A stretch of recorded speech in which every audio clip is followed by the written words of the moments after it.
ये है दो तलवार क्लिफ्टन की। इस सुरंगी को बहुत से लोगों ने देखा है, लेकिन इसकी कहानी कम लोग ही जानते हैं। ये सिर्फ डिज़ाइन नहीं बल्कि ताकत का सतून है।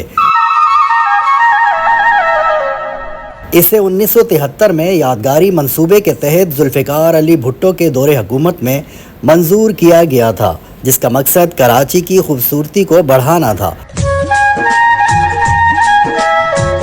तलवारों के डिज़ाइन और तामीर का मंसूबा मशहूर पाकिस्तानी आर्किटेक्ट मीनू मिस्त्री जो पारसी थे को दिया गया। लोग चले जाते हैं मगर उनकी मेहनत और महारत सदियों तक अपना किस्सा सुनाती है।